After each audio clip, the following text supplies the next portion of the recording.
Hello guys! Narating na ba kayo sa New Zealand?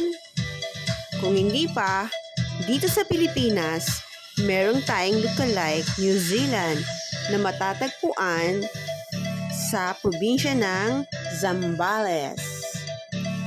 Pero guys, bago kayo makarating dito, marami kayong pagdadaan ng mga bundok, malawak na lupa, at mga tanim na palay, maging mga alagang hayop.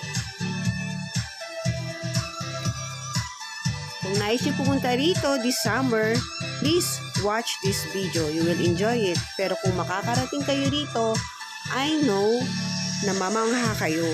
God is our great creator, ika nga. Please watch this and enjoy, and please subscribe my YouTube channel.